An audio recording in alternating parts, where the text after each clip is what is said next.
अस्सलाम वालेकुम नाज़रीन, program live doctor Shahid Masood के साथ मैं हुरम नवाज। वज़ीर आज़म की वापसी क्या ईद से पहले मुमकिन हो सकेगी या नहीं, ये वो मुआमा है जो अभी तक हल नहीं हो सका। इसके साथ साथ पीपल्स पार्टी ने इलेक्शन कमीशन के बाद अब नैब में भी वज़ीर आज़म के खिलाफ रेफरेंस दायर कर दिया है। आज डॉक्टर फारूक सत्तार ने एक प्रेस कॉन्फ्रेंस की जिसमें उन्होंने कहा कि सियासी और अस्करी क़यादत जब भी मिलकर बैठती है, कराची में एक नया ऑपरेशन शुरू कर दिया जाता है और कराची वाले के दर्द को नहीं समझा जाता। इस समय और भी बहुत सी बातें हैं जो आज हम प्रोग्राम में करेंगे। अस्सलाम वालेकुम डॉक्टर साहब। आपको भी अच्छा डॉक्टर साहब, एमक्यूएम के रहनुमा डॉक्टर फारूक सत्तार साहब का कहना है कि कराची में जब भी अस्करी और सियासी क़यादत मिलकर बैठती है तो एमक्यूएम के खिलाफ एक ऑपरेशन शुरू कर दिया जाता है। और उन्होंने ये भी कहा कि अमजद साबरी जी उनके कत्ल की जो टोपी है वो हमारे सर पे पहनाई जा रही है। ये पता नहीं क्यों कहा उन्होंने।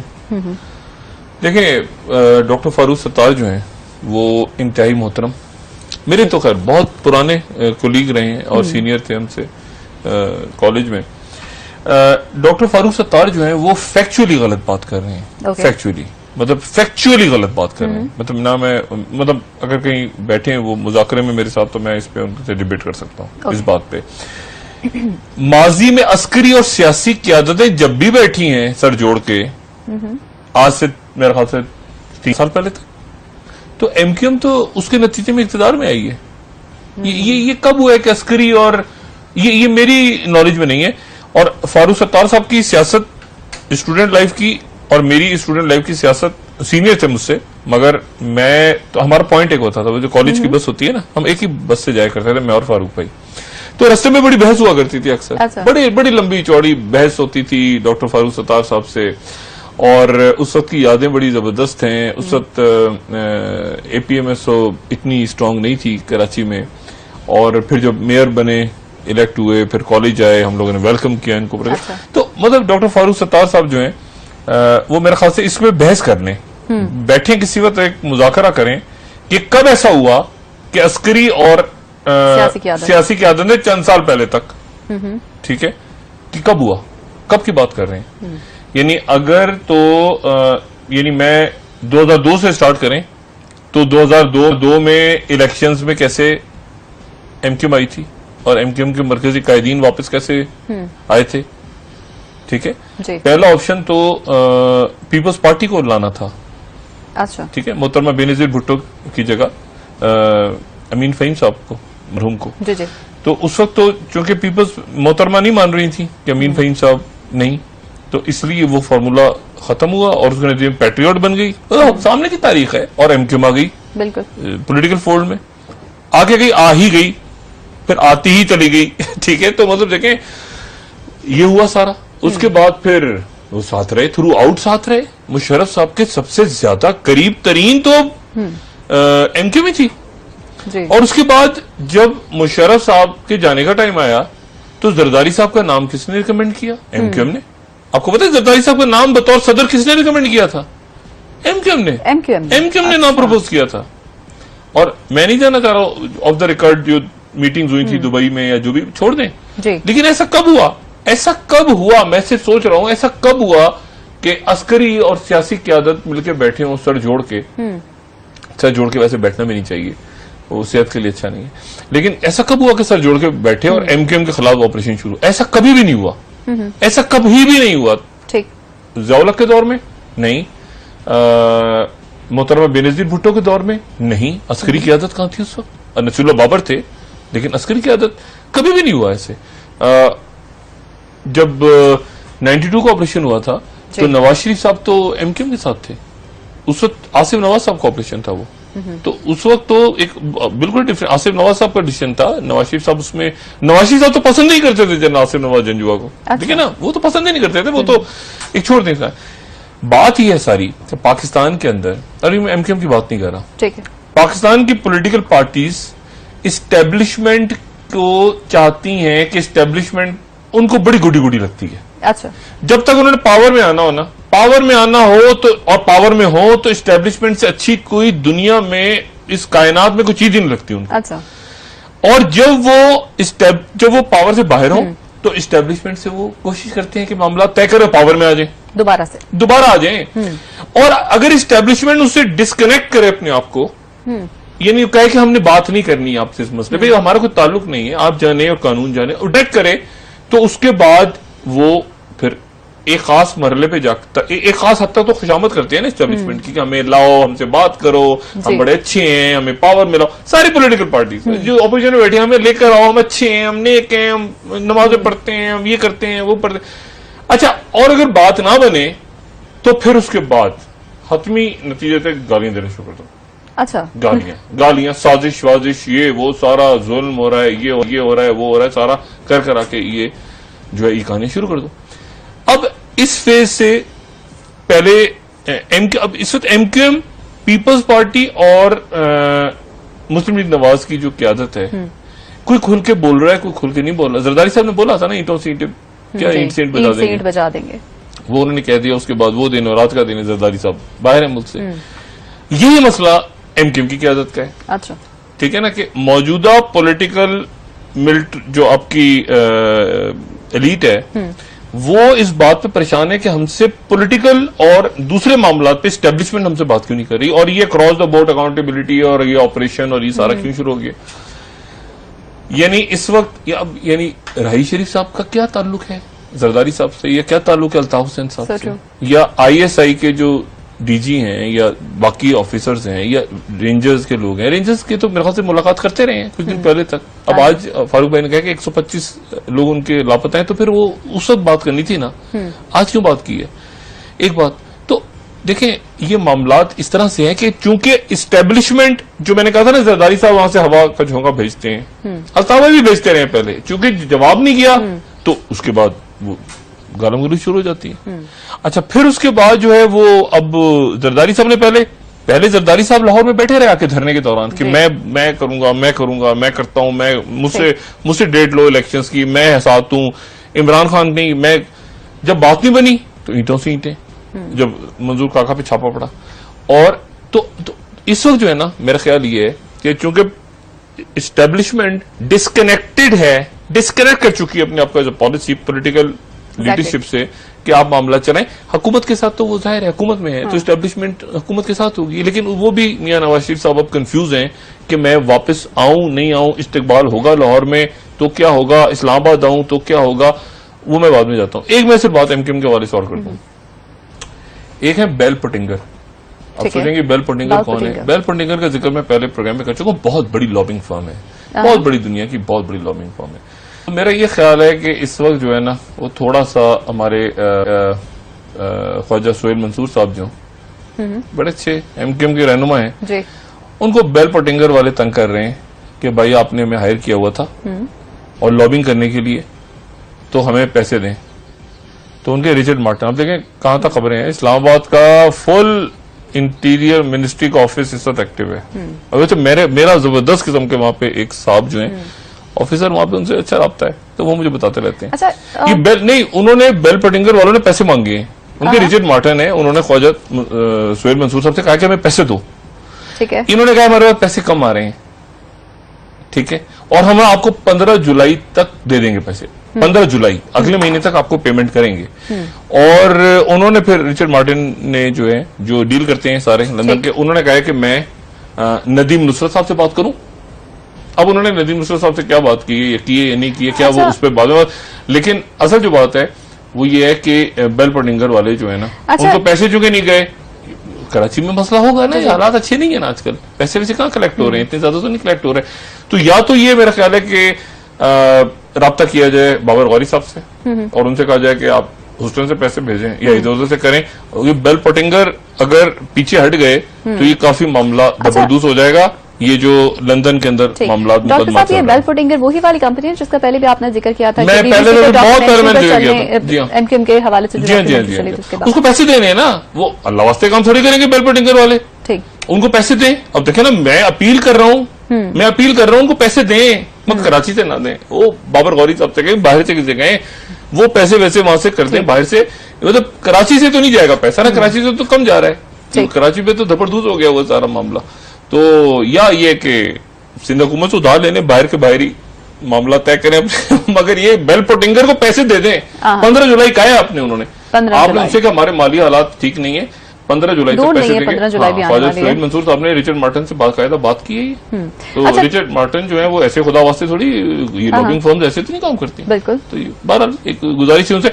दूसरी बात, अमजद साबरी साहब की जो बात की है इन्होंने, अमजद साबरी का जो मामला है ना, कल मैंने क्या कहा था, करीब से करीब अब इसको एक और करीब से करीब एक स्टेप और आगे चलेंगे, एक स्टेप और करीब से करीब मामला जा रहे हैं। इसमें कोई कलदम जमातें वगैरह लग नहीं रही मुझे। फारूक सत्तार साहब ने कहा ना हम पे टोपी कराने की, क्या कहा उन्होंने, हमारे सर पे टोपी पहनाने की कोशिश की जा रही है साबरी साहब के कत्ल की। इसका मतलब है कि कोई ना कोई ऐसी इन्फॉर्मेशन है फारूक सत्तार साहब के पास कि उन पे टोपी क्यों, कौन पहना रहा है टोपी, कोई तो रीजन पीछे होगा इसके। हाँ, क्यों कहा उन्होंने, देखे ना, ये बहुत इंपॉर्टेंट है। उन्होंने क्यों, पहले तो उन्होंने कहा कि इसके पीछे वो हैं, क्या नाम है वो, खैबानी शहर वाले जी, यानी उनका इशारा मुस्तफा कमाल, उनकी पार्टी की तरफ, अब वो कह रहे हैं हमारे सर पे आ रही है। ये एक बात मैं आपको बता दूं, ये जो सलीम चंदा है ना, सलीम चंदा नाम था उसको, क्या जो तबलची, जो सलीम चंदा, वो बात, उसकी बात सही नहीं है। अच्छा। वो उसके हवाले वो गड़बड़ कर रहा है, वो जो बयान दे रहा है ना, जो अमजद साबरी साहब के साथ पीछे बैठ के तबलचा वो जो बजाता था, तबला, हारमोनियम या तबला या कभी ताली, उसको लेके गए थे लॉ एनफोर्समेंट एजेंसीज वाले, वो बात सही नहीं कर रहा। अच्छा। वो बात जो बता रहा है उसमें कोई गड़बड़ है, ठीक है, उस बातों में उसकी मुतजाद बातें हैं, वॉइस स्ट्रेस एनालाइजर, हाँ वो ऐसे ही वो नहीं, वो गड़बड़ है इस मामले में।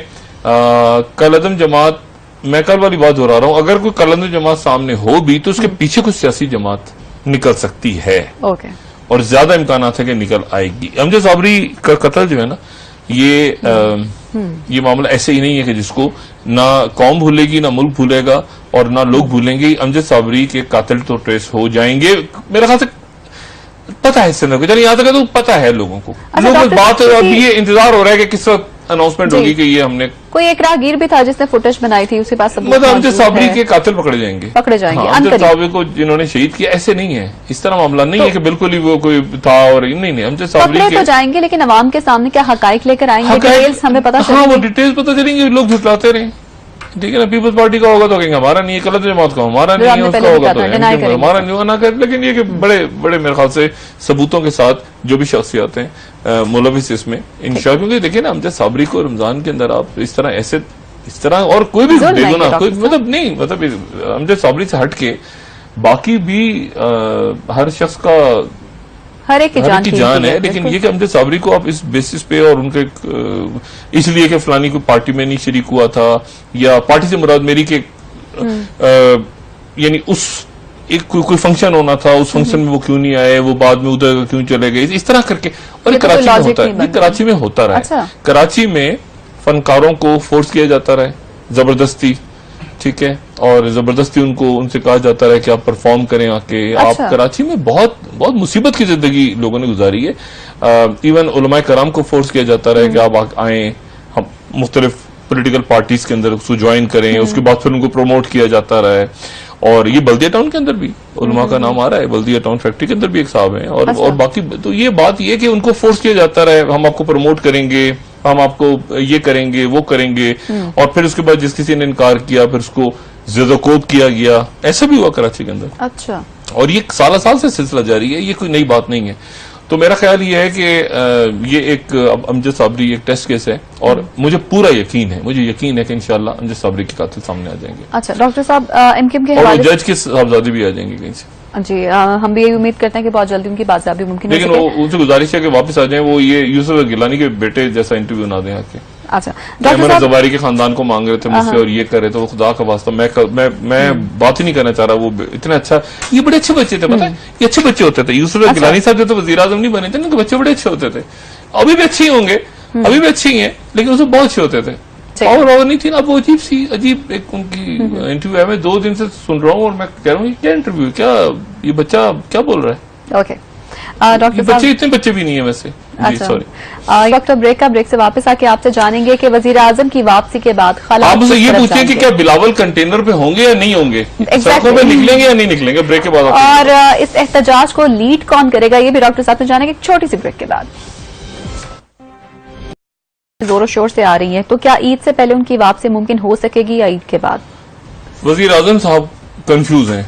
अच्छा, कंफ्यूज्ड,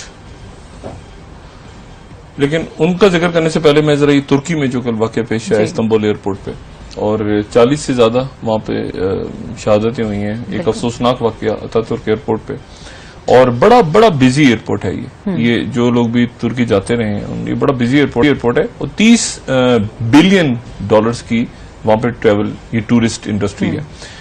और तुर्की में असल में दुश्मन बहुत हैं तुर्की के, मतलब इसमें तो जाहिर है कि दौलत इस्लामी या दाइश या उनकी तरफ से क्लेम नहीं हुआ, लेकिन तुर्की वाले कह रहे हैं कि उनका पिछले एक साल में कोई मेरे ख्याल से 150-200 के करीब उन्होंने बंदे मारे हैं तुर्की के अंदर दाइश वालों ने, लेकिन कि ये फर्स्ट टाइम उन्होंने इतना बड़ा एक अटैक हुआ है। और तुर्की में कह रहा हूं दुश्मनों की लिस्ट बहुत बड़ी है। कल इसकी टाइमिंग इंटरेस्टिंग है क्योंकि कल ही तुर्की ने 6 सालों के बाद अपने टाइज को, अपने जो ताल्लुकात हैं उनको बहाल किया था इजराइल के साथ। एग्जैक्टली। और उन्होंने कहा था कि हम कंडीशन ये हुई थी कि वो जो फर्टिलाइजर जा रही थी 2010 में गालिब में, तो उसके ऊपर अटैक किया था इजराइल ने, गन बोट्स वगैरह ने, और उसमें वहां पे 10 तुर्की के लोग उसमें मारे गए थे, एक्टिविस्ट। तो उन्होंने कहा था कि इजराइल की तरफ से कंडीशन ये आई थी कि हम इनको सपोर्ट करेंगे और सारा इनको जो भी कंपनसेशन है वो देंगे, तो वो टाइज नॉर्मल हो गए थे। साथ ही तुर्की ने जो रशिया का प्लेन गिराया था उनसे भी अपॉलॉजी की थी, और रशिया की तरफ से ऐलान हुआ था कि हम ये बहाल करेंगे अपनी ट्रेड और ताल्लुकात। ये बड़ा लार्जर, बड़ा कॉम्प्लेक्स गेम है कि अब ये बॉम्बर्स को किसने भेजा। अच्छा, AK-47 के साथ आए, तीनों टैक्सी में अलग अलग आए, और उन्होंने फायरिंग वायरिंग भी पहले की, और उसके बाद उन्होंने ब्लॉक कर दिया। तो अब ये एक तो पाकिस्तान की तरफ से हर शख्स ज़ाहिर दुखी है, तुर्की के साथ हमारे ताल्लुकात बड़े अच्छे हैं तुर्की के साथ, और हम चूंकि खुद इस किस्म के हालात से गुजरते रहे हैं और अब भी गुजर रहे हैं।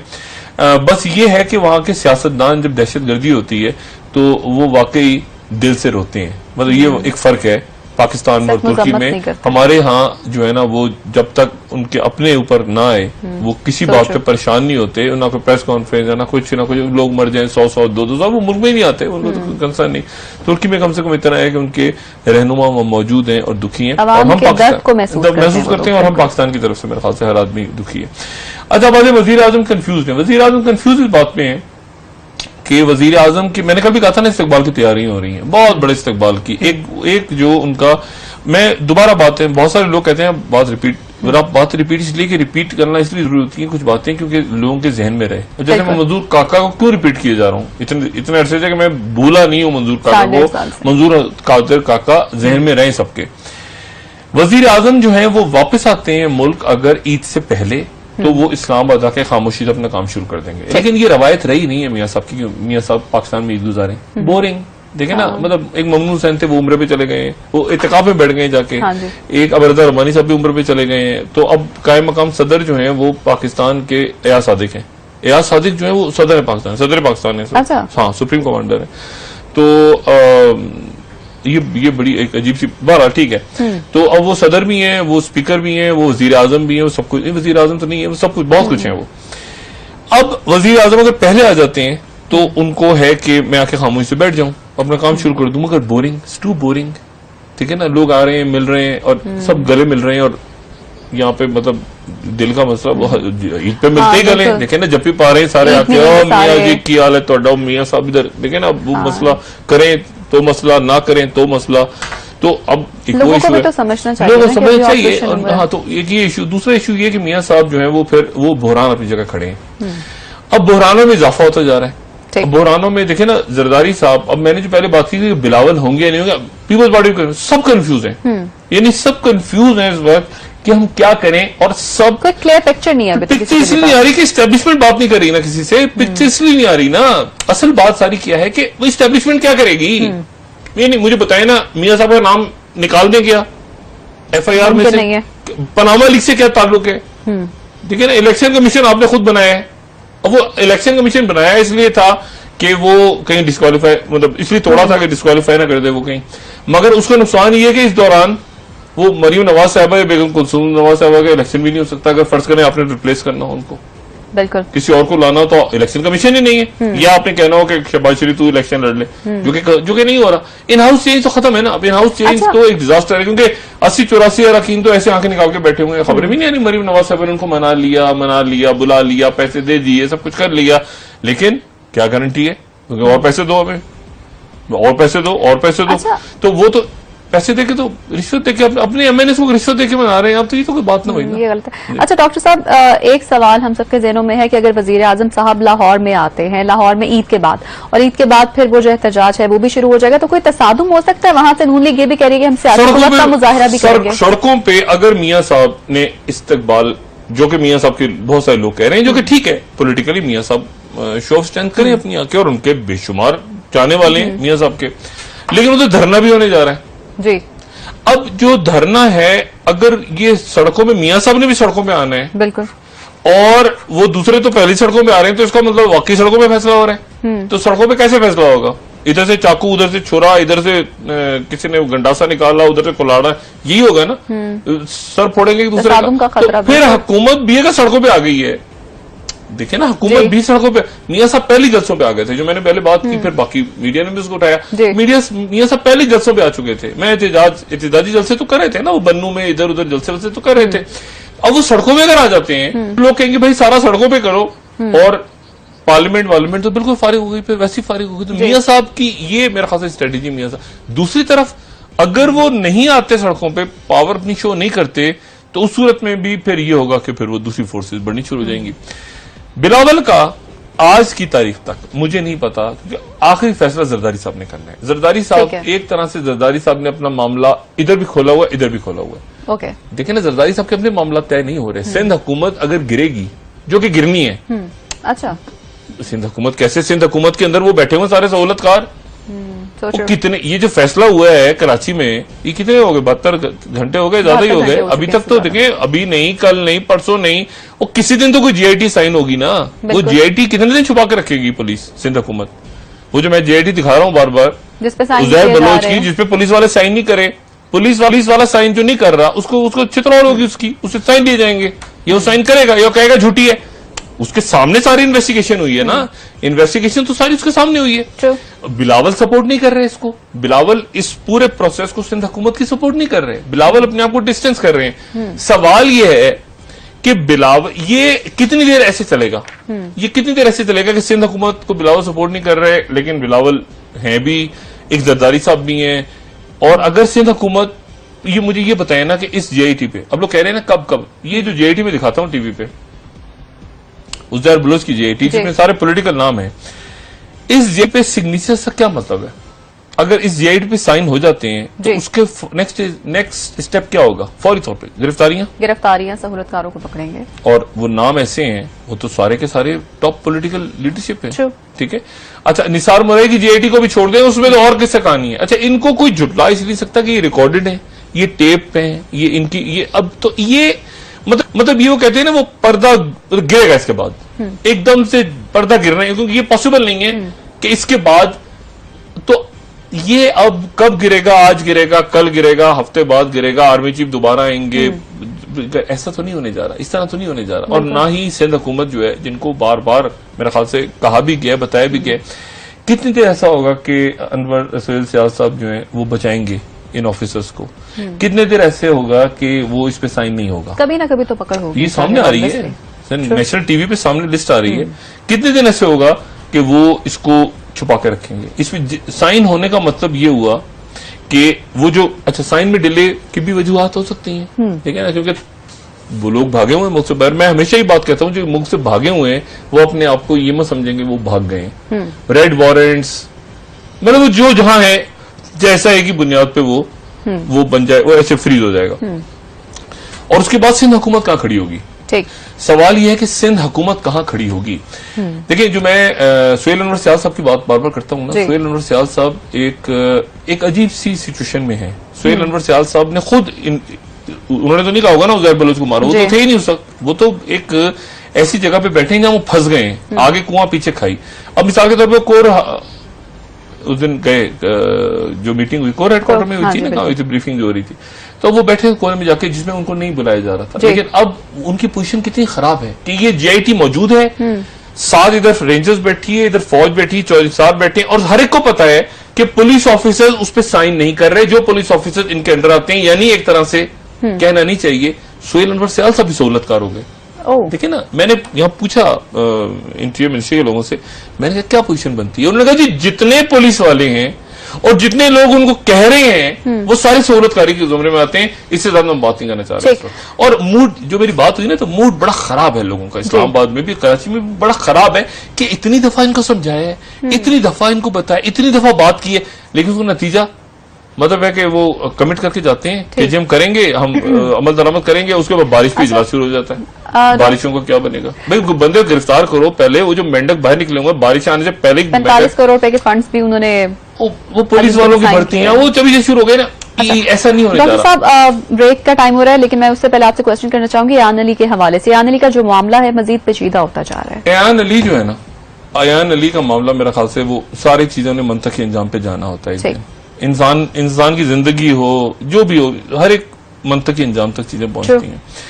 अयान अली का जो मामला है, अब इसमें उनकी बेवा जो है इजाज चौधरी नाम था, इजाज चौधरी साहब, उनकी बेवा चली गई है सुप्रीम कोर्ट में। कल गालिबन हियरिंग हो रही है और मजीद केसेस भी आने वाली हैं, और मजीद केसेस भी आने वाले हैं। मिसाल के तौर पर ये तहकीकात सामने होने लगी हैं कि इनकी ट्रैवलिंग का बिल कहां से जाता था। हाँ, और उसके पीछे एक बड़ी पॉलिटिकल शख्सियत के कहने पे इनके टिकट्स वगैरह अरेंज होते थे और बाहर का सारा खर्चा वर्चा होता था। ये उनकी जो बेवा है, ये उनकी FIR की कॉपी है। कल गालिबन इसकी हियरिंग है इनकी सुप्रीम कोर्ट के अंदर, और पिटीशन वगैरह और FIR और सारे सबूत लेके जा रही है बेवा। इंसाफ मिलेगा, उम्मीद है इंसाफ मिलेगा, कोई नाइंसाफी नहीं होगी अयान अली के साथ भी और उनके साथ भी, सबके साथ। लेकिन जो सबूत हैं वो सबूत इतने ज्यादा हैं कि अब मेरे ख्याल से ये मामला मजीद खराब हो रहा है। अच्छा, ठीक है ना, मामला उलझ रहा है। और उसके नतीजे में अब देखते ही हैं कि आखिर ब्रेक लें, तो मैं ब्रेक के बाद आपको बताऊं कि अब ये डॉट्स कनेक्ट करें ना आप, यानी कि नवाज शरीफ साहब की जरदारी साहब के साथ बातचीत एक और होना बाकी है अभी। एक दफा नवाज शरीफ साहब जरदारी साहब से बात करेंगे दोबारा कि देखो ना तुम्हारा मामला सेट हो रहा है ना मेरा सेट हो रहा है, करना क्या है। उसके बाद जरदारी साहब कहां खड़े होते हैं और बिलावल कहां खड़े होते हैं, ये असल इम्तिहान शुरू होने वाला है। पंजाब पीपल्स पार्टी का और सिंध पीपल्स पार्टी का, दो अलग अलग है, मैं दोनों को अलग अलग कहता हूँ। सिंध पीपल्स पार्टी इस वक्त अलग है, पंजाब पीपल्स पार्टी। ठीक है डॉक्टर साहब, ब्रेक से वापस आके आपसे भी जानना चाहूंगी कि पीपल्स पार्टी ने अब इलेक्शन कमीशन के बाद नैब में वज़ीर आज़म साहब के खिलाफ जो है रेफरेंस दायर कर दिया। इस हवाले से डॉक्टर साहब से जानेंगे छोटी सी ब्रेक के बाद। वेलकम बैक नाज़रीन। डॉक्टर साहब बताइएगा कि जो पीपल्स पार्टी है इलेक्शन कमीशन के बाद अब नैब में वज़ीर आज़म की नाअहली के खिलाफ रेफरेंस दायर करने जा रही है, तो क्या हुकूमत को अब ये टफ टाइम देंगे पीपल्स पार्टी वाले? एक बात मैं आपको ये बताऊं, इस को इलेक्शन कमीशन में वो लेके गए हैं। इलेक्शन कमीशन चाहे मुकम्मल नहीं है, लेकिन अगर चाहे इलेक्शन कमीशन तो इस पे एक्शन ले सकता है। अच्छा, इस पे एक्शन ले सकता है। ठीक है, यानी इसको जब आप पिटिशन को एक्सेप्ट कर लेते हैं ना, तो आप उस पर एक्शन ले भी सकते हैं।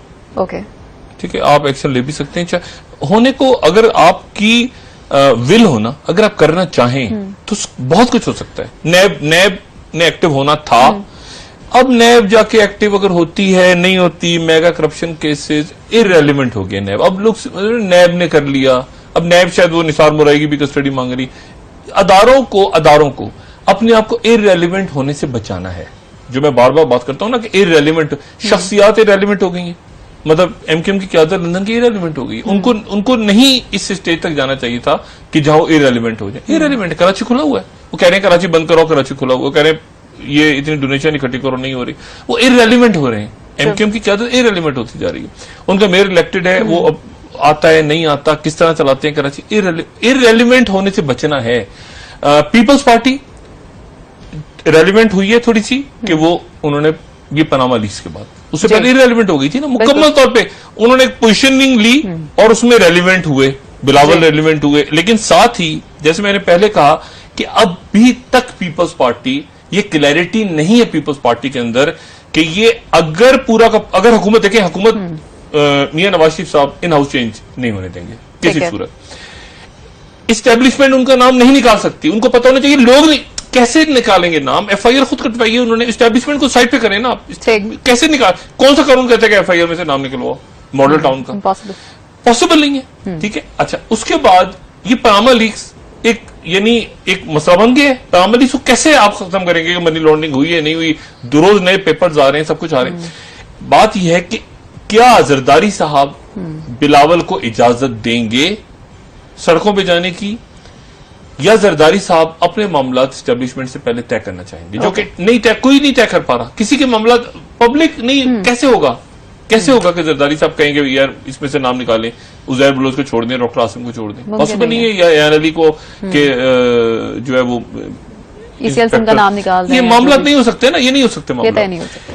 अगर नहीं हो सकते तो फिर क्या बिलावल में इतना दम खम है? अभी इम्तिहान शुरू हो रहा है बिलावल का, अभी बिलावल का इम्तिहान शुरू हो रहा है कि क्या बिलावल वहां तक जाते हैं, क्योंकि जरदारी साहब को अच्छी तरह से पता है कि वो जरदारी साहब कह रहे हैं इसमें मेरे लिए क्या है, ये सारा तो है।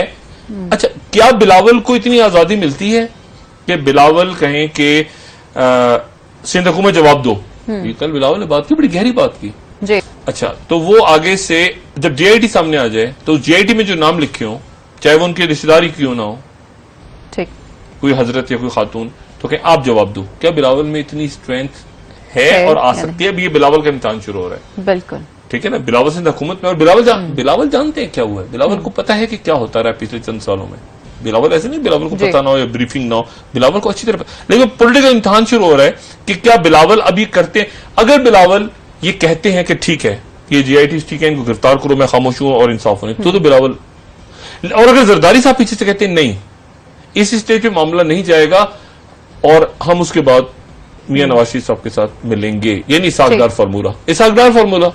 इसाकडार यही तो कह रहे हैं ना कि हम साथ साथ या जो भी मामला है। तो उस सूरत में अभी बिलावल का इम्तिहान शुरू होने वाला है और यहां पर पीपल्स पार्टी के लोग अभी तक 50-50 ऑफ द रिकॉर्ड। वो कह रहे हैं कि हमें नहीं पता।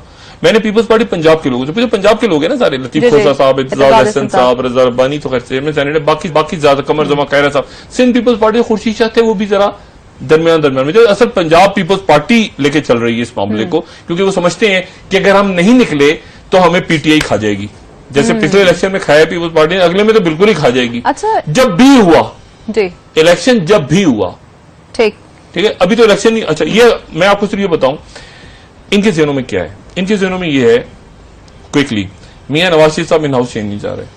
मियां नवाज शरीफ साहब चेंज नहीं चाह रहे। सड़कों पे अगर झगड़ा हुआ, सड़कों पे मुजाहरे हुए, उसके नतीजे में क्या मियां नवाज शरीफ इस्तीफा देंगे या पार्लियामेंट टूटेगी? क्योंकि ये 84-85 जो नाम आ रहे हैं, इसका मतलब ये कि बाकी ग्रुप ऑलरेडी मौजूद है, उसके साथ पीटीआई को जोड़ लें, पीपल्स पार्टी के अंदर भी हो सकता है क्रैक्स पड़ जाए, उनको जोड़ जाड़ के वो मियां नवाज शरीफ साहब के लिए मसाइल, सड़कों पर भी, पार्लियामेंट के अंदर भी। और लोग अब कहेंगे हमें वजीर नहीं बनाया, ऐसे छोड़ दो, मियां साहब को चाहिए तो कैबिनेट एक्सपेंड करते। बेशुमार लोग बैठे नून के मरकजी रहनुमा खामोश कहते हैं छोड़ो यार, हमें क्या जरूरत है करने की। जिनके जो टीवी पे आगे गालियां देते रहे मीडिया को, वो नहीं वजीर बन सके। कुछ ना कुछ जो उम्मीदवार ने वजारत उनको नहीं मिली। क्या हिकमत अमली होगी मियां साहब के आगे? कोई स्ट्रैटेजी होगी? मियां साहब मेरे ख्याल से अभी अब मियां साहब सोच रहे हैं कि मैं क्या करूं। एक तो सेहत, अल्लाह ताला सेहत दे, सेहत तो उनकी खराब है, लेकिन वो सिर्फ सोच ही रहे हैं कि अब इसको इस बहरान से देखें। ये सारी लीडरशिप चाहती है कि हम छोड़ के चले जाएं। ये सारी लीडरशिप चाहती है कि हम छोड़ के चले जाएं। हमारे साथ कोई एनआरओ तो हो। एनआरओ नहीं हो रहा ना। देखिए प्रॉब्लम ये है कि अब आपने कहा कि ठीक है मैं रिजाइन कर रहा हूं, मैं जा रहा हूं उससे बाहर, तो पीछे मॉडल टाउन को क्या बनेगा? पीछे पनामली से क्या बनेगा? लोग तो सबसे पहले कहेंगे कैसे जाने दिया आपने। फर्ज करें अगर ये इल्जाम सही है तो जरदारी साहब कहेंगे यार बहुत हो गया, मैं जा रहा हूं, मैं हट रहा हूं पीछे। कैसे उजैर बलोच की जेआईटी आ जाएगी फॉर? देखिए ना, वो छोड़ नहीं सकते। आप जब अपनी बेस छोड़ेंगे तो आप छोड़ के जा नहीं सकते। यहां फंस गए सारे। और यही मामला तो अब सड़कों पे होता है या जरदारी साहब इसमें सकूत इख्तियार करते हैं। अगर सकूत इख्तियार करते हैं, नहीं जाते मियां नवाज शरीफ साहब के खिलाफ इस मरहले पे, जबकि रेफरेंस दायर हो गए, तो फिर पीपल्स पार्टी में क्रैक आएगा। अच्छा, पीपल्स पार्टी में क्रैक है जो ऑलरेडी मौजूद है। पीपल्स पार्टी के अंदर ऑलरेडी जब दुबई में इजलास हो रहे थे तो यहां से पीपल्स पार्टी पंजाब के बड़े सीनियर है, मैं नाम लिया हूं, और मरकजी सिंध से भी लोगों ने कहा था कि ये जो पैरा ट्रूपर्स आप लेकर आए हैं पीपल्स पार्टी में, हमारी इनसे जान छुड़ाएं, इनका कोई ताल्लुक नहीं रहा। डॉक्टर आसिम का भी नाम था उसमें कि क्या आप हमें इसमें ना खराब करें, और इनका कोई ताल्लुक पीपल्स पार्टी से नहीं रहा, ये आपके दोस्त थे, सब कुछ थे, मगर ये हमारे, अब इनके लिए पीपल्स पार्टी को खराब ना करें। वो ग्रुप इमर्ज होकर स्ट्रांग हो रहा है, ठीक है, जिसको इत्तेजाज ऐसे नुमाइंदगी करते हैं। ठीक है, वो कह रहे हैं पीपल्स पार्टी के आदमी अभी खत्म करो मामला और एक ऑपोजिशन की सियासत करो, वरना इत्तेजाज एहसन, आप देखें ना, इत्तेजाज एहसन और इमरान खान, अब बिलावल का इम्तिहान शुरू है कि बिलावल क्या करते हैं। अच्छा, मैं बिलावल के बारे में पूछने वाली, और बिलावल को फैसले जल्द करने हैं। हाँ, आपको वो नजर आ रहे हैं कंटेनर पे खड़े हुए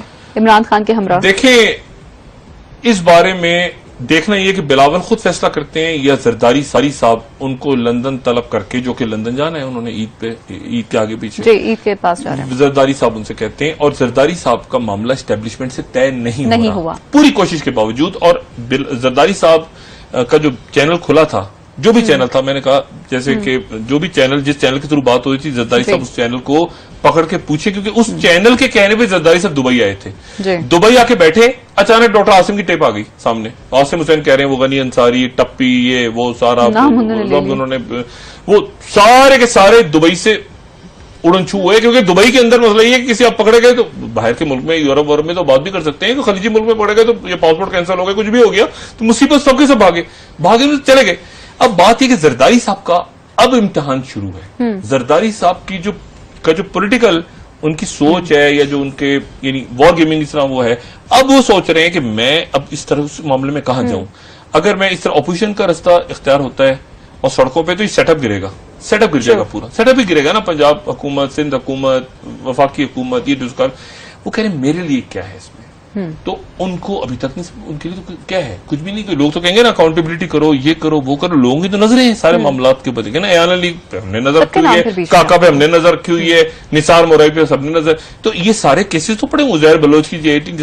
इसी तरह पंजाब में छोटू गैंग और पनामा लीक्स, छोटू गैंग अभी खत्म नहीं हुआ किस्सा। छोटू गैंग के लोग टपर बताते जा रहे हैं कि किस किस ने उसको सपोर्ट किया, किस पुलिस वाले ने किया, क्या किया, ये किया, ये उन दिनों में। और मैं इसीलिए कह रहा हूं कि पंजाब की देखें, पंजाब की ये खून खराबा जो है ना, अल्लाह माफ करे, ये नहीं होना चाहिए। मैं बार बार कह रहा हूं। अच्छा। लेकिन अगर सियासतदान उस जगह पे ले गए जहां सड़कों पे फैसला हुआ, अगर एक बहुत बड़ा इस्तेकबाल हुआ, मियां नवाज शरीफ, और वहां पे गालम गलूच शुरू हो गई, तालुक कादरी साहब के भी वहां पे बहुत बड़ी तादाद में लोग बैठे हैं, इनकी भी बहुत बड़ी तादाद में हो गए, तो मुझे बताया कि सड़कों में तसादुम हो गया, तो उसके नतीजे में क्या होगा। अच्छा डॉक्टर साहब, ये भी सवाल है कि एहतजाज, इसीलिए मैं बार बार कहता हूँ ना कि इसको पार्लियामेंट के अंदर कर लेते तो मुझे इसको कर लेना चाहिए था। They failed, irrelevant, parliament irrelevant. अच्छा, एक और बात मैं बड़े मोहताज अंदाज में कहूंगा, और भी तो अदारे हैं ना मुल्क के, नैब इररेलेवेंट, बाकी सारे अदारे इररेलेवेंट। लोग अदालत की तरफ देख रहे हैं, लेकिन अब अदालत को खुद फैसला करना है। अदालत के पास अपनी पल्स होनी चाहिए लोगों की, कि अदालत को लोग किस तरह से क्या सोच रहे हैं। जज साहिबान यकीनन इंतहाई मोहतरम है, लेकिन वो देख रहे होंगे कि अदालत क्या कर रही है, क्या करेगी। हर अदारे का एक खास वक्त में एक किरदार होता है। एग्जैक्टली। इंसानों का भी, अदारों का भी, लोगों का भी। अगर वो आप उस वक्त खामोश रहें, लेकिन आज बहुत से लोग बात करते हुए नजर आ रहे हैं ना, एयान अली और मंजूर कादिर काका, एक साल पहले बोलना चाहिए था जी। एक साल पहले खामोश थे, लेकिन फिर वो हवाएं देख के तो मीडिया भी। तो बात यह है कि उस वक्त पे आप आज अगर फैसला करें मुख्तलिफ अदारे, तो शायद उनका वकार बुलंद हो, चाहे वो पार्लियामेंट ही क्यों ना हो, वकार। लेकिन चूंकि नहीं कर पा रहे, तो इररेलेवेंट होते जा रहे हैं लोग भी, और आहिस्ता आहिस्ता अदारे भी। अच्छा डॉक्टर साहब, ये बताइएगा कि लास्ट क्वेश्चन मेरा आपसे ये, प्रोग्राम का टाइम भी खत्म हो रहा है। पाकिस्तान ने तो आगे जाना है, ठीक है, पाकिस्तान ने तो आगे चलना है। ये जो एहतजाज होगा, एहतजाज को लीड कौन करेगा? मुख्तलिफ जमातें इस एहतजाज में एक साथ होंगी, मेन लीड कौन करेगा? मेरे नहीं ख्याल कि सारे इसमें कोई लीड करेगा। एक मुख्तलिफ जगहों पे मुख्तलिफ मामला होंगे। तालुक कादरी साहब तो मॉडल टाउन के लिए धरना कर रहे हैं, इमरान खान पनामा लीक्स पे कर रहे हैं जी। मेरे ख्याल से, मुझे नहीं पता कि अभी क्या स्ट्रेटेजी आती है कराची के हवाले से। कराची के हालात भी मेरा ख्याल है गिरफ्तारियां वगैरह अगर हो गई ईद से पहले या ईद के बाद, तो कराची और सिंध के हालात भी एक नया रुख लेंगे। लेकिन ये मामला जो है, असल बात ये है कि ये मामला किसी ढंग के रास्ते की तरफ नहीं जा रहे। ठीक है डॉक्टर साहब, यहीं पे का वक्त खत्म होता है। नाज़रीन, बहुत शुक्रिया हमारे साथ रहने के लिए। कोई लास्ट कमेंट दे दीजिएगा। चीजें बेहतर होने से पहले खराब होंगी। अल्लाह ताला खैर करे सब। अपना दूसरों रिश्तेदारों, गिरदो नवाह के लोगों का सब ख्याल रखिएगा। अल्लाह हाफिज।